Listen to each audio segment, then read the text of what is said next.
for Tucker. Spots up for three. Yes. He's a hired gun. That's why they brought him here. Open the game up. Get behind that three-point line with Pippen and Jordan having the ability to penetrate. Just stand back there, Trent, shoot the open shot.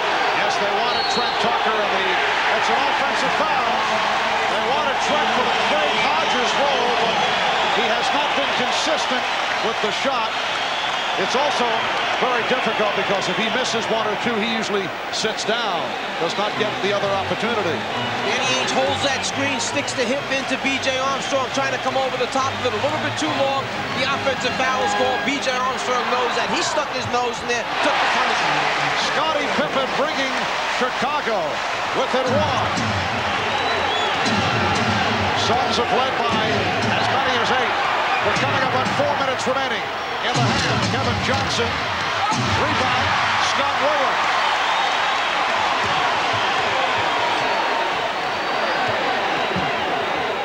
Cartwright, played by Barkley. Williams, they're giving him the shot. They feel Scott Williams cannot beat them from the outside. Here's Chambers on the drive. Offensive foul.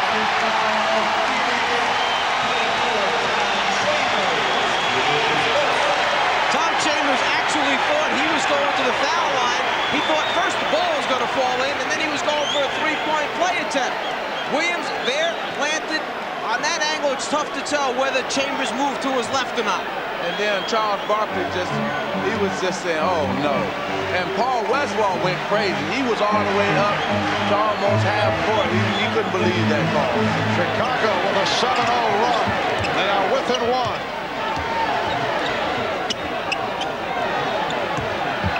Shot clock at 6. Shot clock at 3. Pippen. And the loose ball foul called against the Bulls. It's on Cartwright. His second. Timeout has been called. 3:24 remaining in this first half. The Suns lead by 1. Well, Chris, as you pointed out during that, probably one of the few areas you could fault Phoenix on would be their defense. Yeah, I've had some questions about Phoenix's defensive ability all year long. They had the best record in the NBA, but they were just kind of running up the scores, and during the regular season, it's a lot different from the playoffs when defense really counts.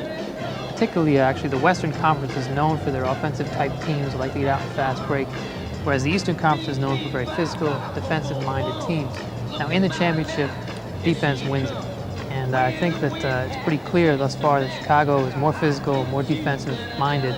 Although Phoenix today is putting a little more effort into its defense, and I think it's one of the reasons why today's game is finding them ahead so far. Now, you've actually played against quite a few of these guys in college basketball back in the States. How much development goes on between then and this level here? What sort of changes does a player go through? I think there's no comparison between the college game and the pro game. A lot of these guys obviously were stars in college, but when you get into the pro game, everyone's a star. Everyone who's in the pro game is a star from their college. They're all bigger, stronger, the game is tougher, the season is much longer. It's really as different as night and day. Well, it's strange to see we've got two short guys in there, Armstrong and Johnson, and they're both having brilliant games, which sort of goes to show you don't necessarily have to be 7'2". No, that's true. There are a lot of smaller players in the NBA who are doing quite well. But both those guys are actually, I think Kevin Johnson is perhaps 6'2" or 6'3", and BJ is about 6'4". So they're not small guys, actually. Okay, let's go back to Chicago.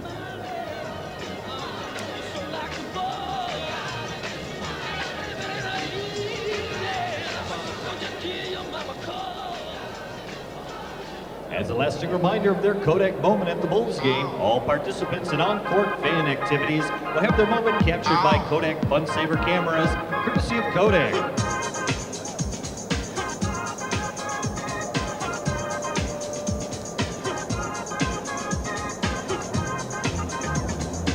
All right, Bob, and Kevin Johnson has certainly been a major factor here this evening for the Phoenix Suns with 12 points and 6 assists. Well, the reason for that was Paul Westphal made a great change. He decided to go with Marley or Danny Ainge setting a pick for KJ, and that's able him to get into the lane, penetrate, get his jump shot off, because the guards are not used to trapping like the big men are with the Chicago Bulls. Those big men have been stepping out, bumping him with their body, taking away his ability to turn that corner against him initially by going guard to guard on the screen. It's made a big difference in his ability to take the switch and then go from there. And KJ has gone the distance. We have not seen Frank Johnson. Evan Johnson lifted late in the game on Friday night for Frank Johnson. Barkley, Charles Barkley with the bucket and the foul. Foul committed by Michael Jordan, who just checked back. Initially, by going guard to guard on the screen, it's made a big difference in his ability to take the switch and then go from there. And KJ has gone the distance. We have not seen Frank Johnson. Evan Johnson lifted late in the game on Friday night for Frank Johnson. Barkley, Charles Barkley with the bucket and the foul. Foul committed by Michael Jordan, who just checked back in. They let Barkley backpick, then stepped out to the top of the circle. Because he can make that shot, Scott Williams flies past him. Barkley takes the punishment. Enough strength and concentration to finish the play off and gets a nice roll at the end as it bites the rim, grabs, and drops through. The Suns 50 and the Bulls 47.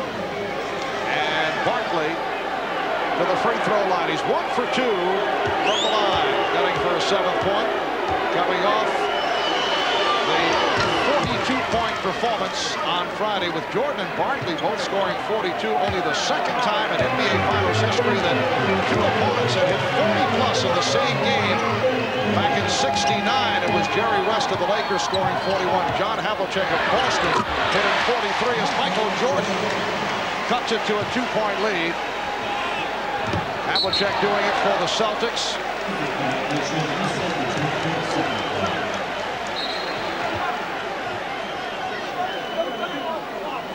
Well, here's that out-of-bounds play, and you can see that Scott Williams dove there and knocked it out of bounds. But this is the first time we've seen full court pressure by the Chicago Bulls in this game. We saw a moment ago that Chicago has not shot one free throw to this point in the game. During the regular season, they were 26th, next to last in the NBA free throw attempts. They averaged just under 24 free throw attempts a game. So having none at this point is still a bit unusual. And Phoenix 7 of 9 from the line. Johnson just did get it across.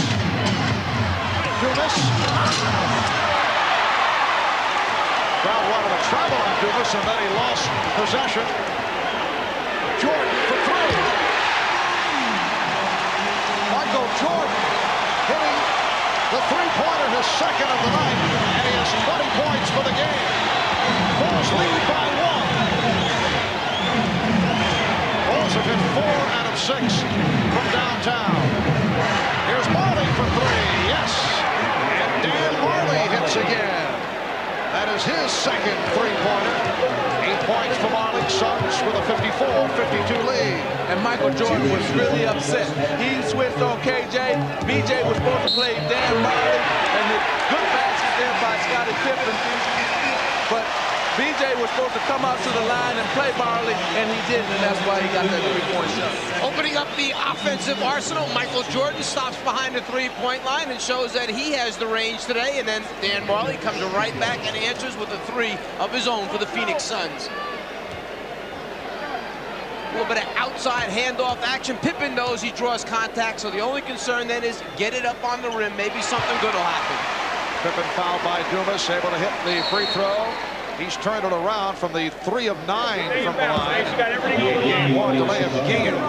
Warning is called. Bulls by 1. Again, pressure. Suns able to handle it. Dumas trying to elude Jordan. 10 on the shot clock. 1:40 to go in the half.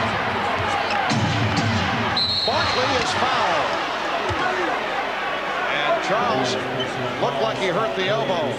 Richard Dumas tried to put the ball over the top of Michael Jordan's head, which many players will use and get the defensive